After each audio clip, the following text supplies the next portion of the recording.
پیامبر اکرم صلی الله علیه و سلم فرمودند که دو جای دیگرتون احتیاط کنید که شما از این دو جا جهنم میری. حضرت پرسیدن که چیه؟ صحابه پرسید، گفت بین ریش و بینیتون.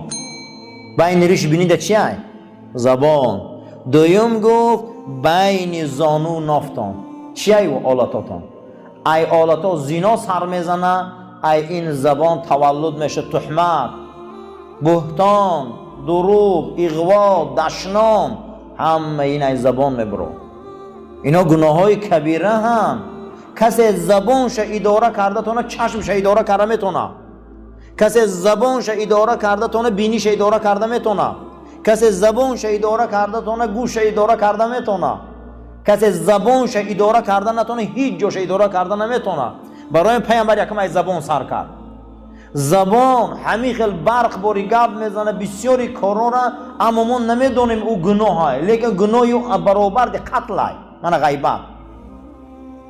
ما در زبان اون جنایت های را میبیاریم که برابر دی آدم دوزی، آدم نابود کنی های، من نمیمه و شهوت رانی و دیگر چی. از همه چیزی بعد امروز دروغ های، زیرا که رسول اکرم صلی الله علیه و سلم انا همین چیکار کردن؟ از زبان امر کردن که از زبان بسیاری چیزا میبره احتیاط شوی. دروغ و خبرکشی و مدح ظالمین و مدح و تعریف یک فاسق و یک کاری به معنی، ای روی این زبان چی؟ ما فردا جواب پرسش داریم برادر و ما. در حدیث گوهربارشان حضرت آوردین که هر کسی میخواه که زبانش پاک مانه، یگانه چیزی که زبان پاک میکرده این اعتقاد به خدا بوده. اعتقاد به چیه؟ به خدا.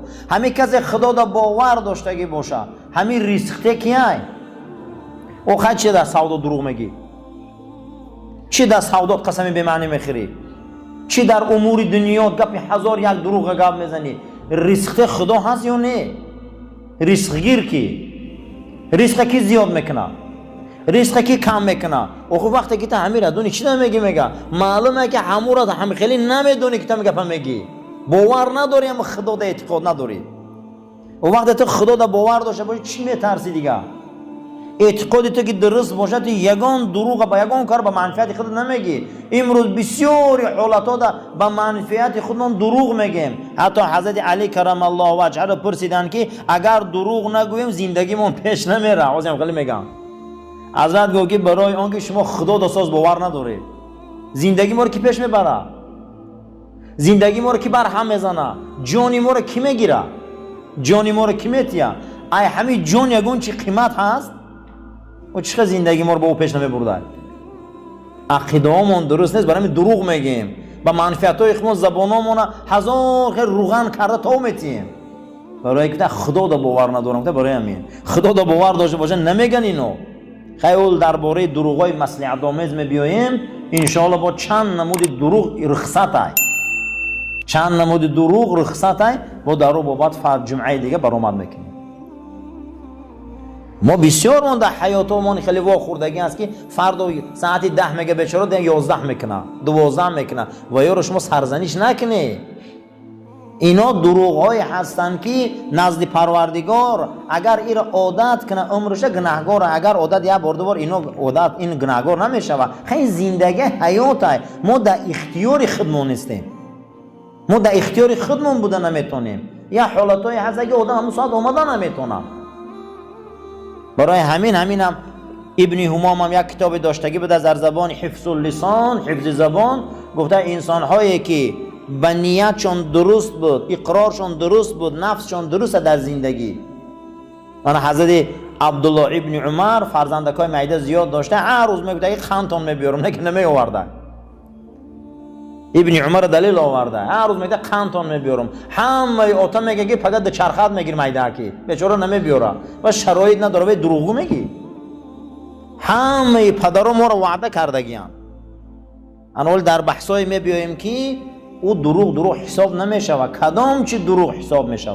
رسول اکرم صلی الله علیه و سلم فرمودند که از همه وزبین ترین دروغ کدام دروغ؟ حضرت گفت امید یک کسی شکستن. ای همه دروغ وزنی چی بوده است؟ یک کس امید کردم و امید دادگی میبی امید امرو چیکار میکنی؟ میشکنی. ای هم دروغی بد انامین بدست. از هم دروغی بد امید یک کس چیکار میکردی؟ میشکستی. دویم انسان های هستند که دروغ به خود عادت کردند، در هر یک کلمه شان یک جای امر دروغ میگن. رسول اکرم صلی الله علیه و سلم درباره زبان گفتند هر کسی واقعیت میبینه و واقعیت نمیگه، هر کسی واقعیت میفهمه و همو فهمیدگیش نمیگه، از او از خودش یک کلمه زیاد میکنه، یک کلمه کم میکنه، این فردا از روی این زبان جهنم میره.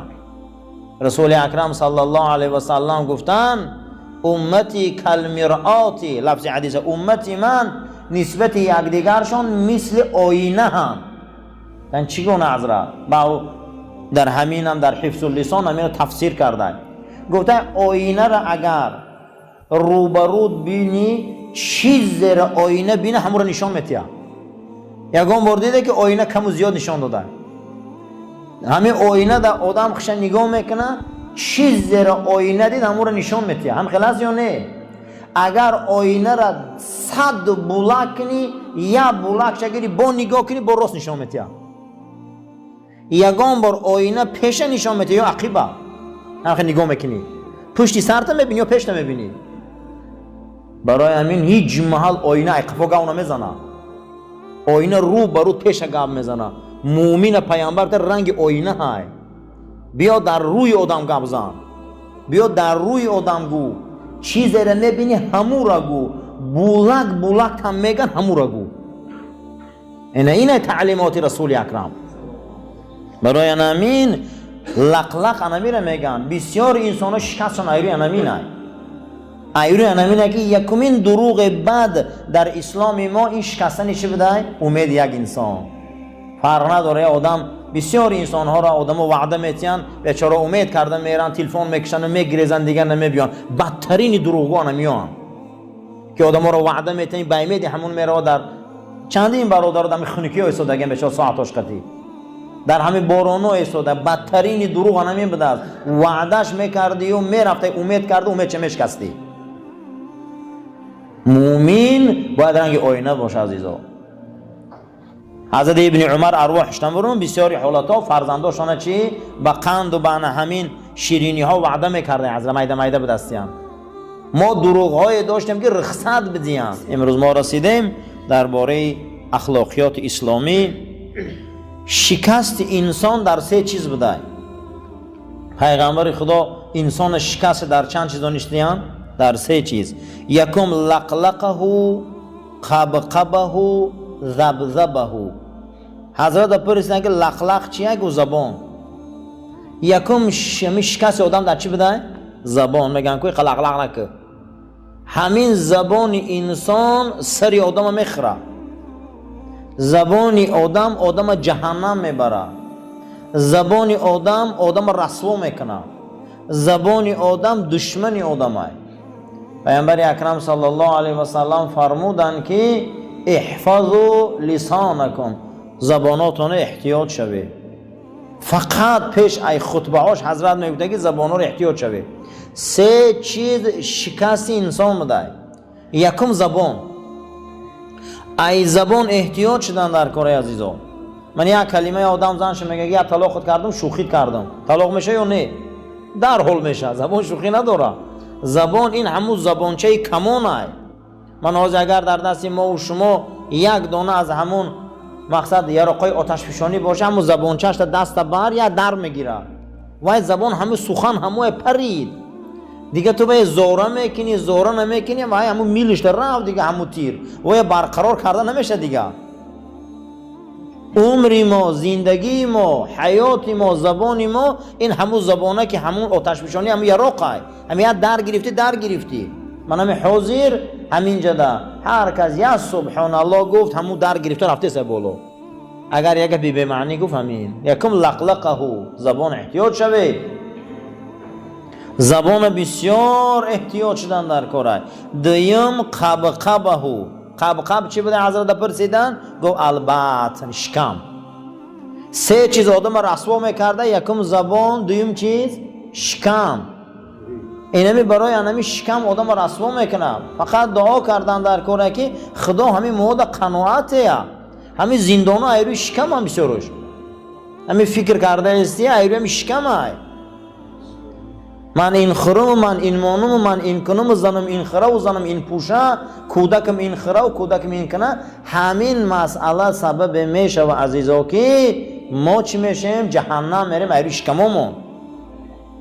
هیچ کس ای گرسنگی از دنیا نمیگذره، لیکن افسوس که قناعت نداریم. حضرت رومی هم آورده است که با داده قناعت کنو با داد بیزی. همین خدا دادگی در قناعت که زندگی که در اوج تکلف مشو آزاد بیزی. و چیخته در زیر بلافت برده میتی. همین روز نشد پگمش انشالله خی این هفته نشد هفته دیگه میشه زیغ نشوه. برای انا امین میگه زیر تکلیف نرو، کلفت و عذاب در نرو. انسان ها برای دنیای دو روزه میرن گره فروشی میکنن، 10-15 سال عمرشون در زندان های. نخواه کمی زندگی باشه. برای زندگی دو روزه رفته دزدی میکنن، 5 سال 3 سال در زندان میروه. این سال نشد آیند میشوه. قناعت یاد گرفتن در کاره. قناعت. دویم قبقبهو، چی بودن؟ شکم. برادرها برای شکم چو زیغ نشوه. چیزی را که خدا اگر در ما تقدیر کرده باشه او را هیچ که خورده نمیتونه، قسم به خدا. کسی را که خدا تقدیر کرده است که هر چیزی را که معده ما میدره هیچ کسایی ما گرفته نمیتونه. اگر تقدیر کردگی نباشه کو ما اگر رنگ تارتانکو در 10 دیوال تار مونیم کو هیچ مدرس ما نمیغلطه. بعضی انسان ها رنگی تارتانک هم در 10 جا دام موندگی هم تارتانک بارین، اما یک ماده یک دانه پشه میغلطه. و خدمت رزقه برای شکم شده هیچ مال جهنم نرویم، هم زن هم مرد. حتی که حدیث صحیح بود است که رسول اکرم صلی الله علیه و سلم فرمودند که شب معراج زنهای را دیدم که زباناشون یک گز از دهن بیرون کردن، 60 سانتی متر. بعد از او جبرائیل پرسید این کدام زنهای خیلی در عذابن؟ گفت این همون زنهای هستند که شوهراشون همون قوه و قدرت کار نداشتن، مجبور کردن که همین را میکنی. به خاطر همون زن و کودک شد، همین بیچاره برای شکم اموج حرام درفت. تکلیفی مالای اتاق میگن، زوریشون نمیرسیده، اینو دست زدن. کرتان میکنی، اینو میکنی، چیزم کردی، اونم کردی، اینم کردی. رسول اکرم فرمودن شب معراج دیدم در دارها ای زباناشون کشالن. این کیانیو؟ گو همون شوهر نمیرسیدگی زورش اینو مجبور کردن، اینو حرام درفتن. با ولی شما باور کنید بسیاری یعنی زندانیای نشه فروش ایران میزنه گودکاشونا. من این کنم نفس و شهواتاشون قدی حیف شد عمرشون. قبقبه شکما رو احتیاط چه بگو. 3 چیز این شکست هر یک انسان در اخلاقیات بینه. یکم زبانش، دویم شکمش، سوم ذبذبه شهوات. این کیفرانی و کیف و صفا، این شهوات های ای شریعت بیرون حرام های. و شهوت زندگی نیست. شهوت چیه؟ کشیش. بیزن زندگی نیست. زنی خود حلال های. به خوردن زندگی نیست، به نوشیدن زندگی نیست. بعضی حالاتش ایرام که میبروخی، بعضی حالاتها چی میبرو؟ ایرام که میبرو. همی شهوت بوده است، همی کشیشای بیمعنی آدم رسوا میکردیم. همون جنت موندگی حضرت آدم خدا میگه همین درخت نزدیک نمیشه شهوت بین. همون نعمت موندگی اومده با هم درخت چقه میشه. بسیاری چیو را پروردگار ما دمان کردیم اومده چقه میشیم. برای همین شهوت 3 چیز آدم رسوا میکرده. یکم زبانش، دویم شکمش، سوم کیف صفاش.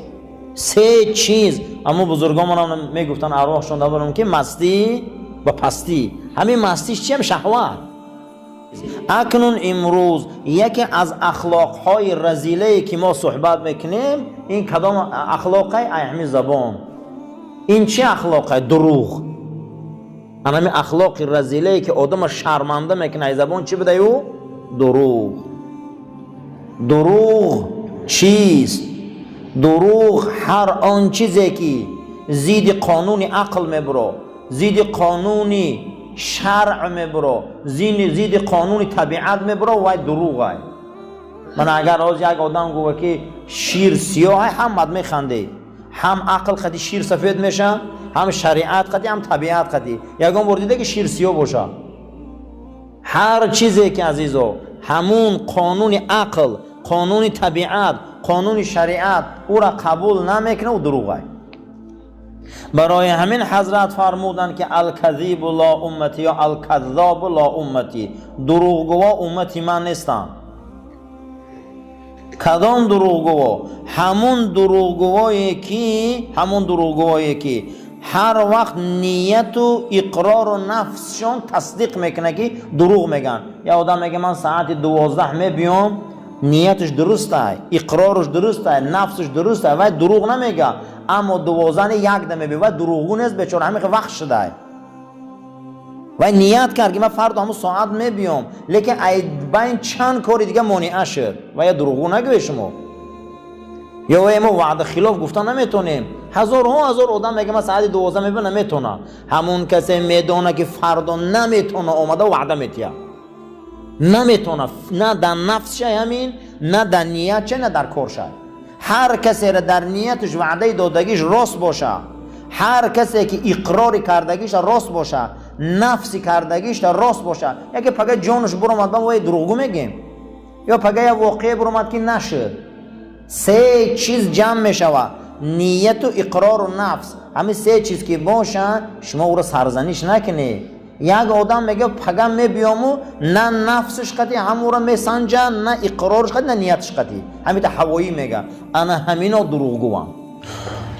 طبق برنامه هامون روزای جمعه ما درباره اخلاق اسلامی صحبت میکردیم و تربیت اسلامی. پروردگار رو از همون بحر علم اگر ذره از ذره هاش باشه برای ما هدایت توفیق ده. موسی علیه السلام که علم لدونی داشت و موسی گفتی که موسی من برایت علمی هیچ ندادم مگر اندکی، یعنی که در پیش قدرت تو و علم تو و دانایی تو و قدرت هایی که تو آفریدی علم ما ذره هم از ذره هاش نیست. لیکن پروردگار اندکم که باشه میگیم همین برای ما سبب هدایت گردان، سبب توفیق گردان، زیرا که روز قیامت جناب پیغمبر صلی الله علیه و سلم فرمودند همه چیز ثوابش تمام شوی داشته مگر ثواب علم. ثواب علم تمام شوی نداشته. کسی که اگر علم آموخته ثوابش تمام شوی نداشته، ثواب نماز تمام شده، ثواب روزه تمام شوی داشته، جمع شدن یک خاتمه داشته، ثواب علم خاتمه نداشته است. برای همین مسجدها باید مرکز علم باشند. با وجودی که عبادت میکنن هر یک مسجد بیا باید یک چیز از همجا یاد گرفته روا. اساسی مسجد همین باید باشه. مسجد اساسی مقصدش این علمه. باید همینجا آمده یک علم حلاله یا حرامه، یک علم باید یاد گرفته روا. تمام بزرگای ما و دانشمندای ما از مسجد برآمدن. وقتی که میخوانیم در علم که با زبان یونانی و با زبان لاتینی و با زبان یونانی و با زبان لاتینی، اما خصوصا مکتب های یونانی اولین مراتبه از همین برچک از همین گوشه ها سر شده بوده. این همیخه جمعیت به جمعیت همیخه 5 کس 10 کس همین تا اساس صرفه ساختیان، صرفه های کلان، همین تا میماخانه ساختیان، همین تا اساس حجره ها ساختیان، اساس به دانشگاه رفته رسیده. یعنی معلوم بود است که علم این همین جمعیت سر شده بوده، این همین خیلی جا سر شده بوده است. حتی که زمان مولانای رومی در همین بلخ حضرت در همین باغش هر تگ یک درخت چنارش ده حضرت از صرفه داشته. مقصد علم ریاضی را الوحیده درس میداده، هندسه‌ش الوحیده، حدیث الوحیده، شعر الوحیده، تاریخ الوحیده، همین تا گروه در باغش همین صرفه‌اش درس میداده. یعنی معلوم بود است که همین درس و علم همش این مسجد هم خیلی جای جمعیتی برآمده بوده و امروز با او درجه های دانشگاه بین المللی و با همون دانشگاه سر شد. همین دانشگاه دیوبند اساسا از تگ یک توت سر شده. مدرسه های عظیم دنیا که در دیوبند میگن که شیخ های هند میگن امروز که در دنیا با قوت ترین محدثا در هندن، با قوت ترین علما که بحر العلوم شون میگن، یعنی بحر علم، همون از همون فکر کنی همین علامه لکنوی و امینات قصه میکنن. همین یکی از شیخ های بزرگ با نام گنگوری از تگ یک توت سر کرده درسه.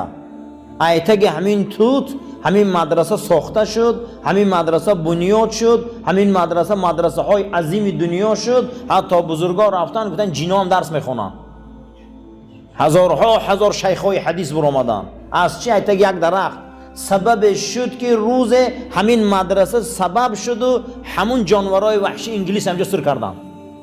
از تگه توت سر شد. هیچ محل این نغزانین برادرها، نامش را در کار نیست. از این منبر هزارها رمیده درخت در اومد، از این منبر هزارها درنده آدم شد، از این منبر هزارها رهزن درخت در اومد. یعنی معلوم بود است که این منبر ضرر نداشته یوخی. برای همین این یک درس و یک مرکز علمی، یک حدیث هم باشه، یک آیت هم باشه، همین یاد گیره، تعلیم گیره. یگان چیز رنگ تعلیم علم چیزی بزرگ نیست.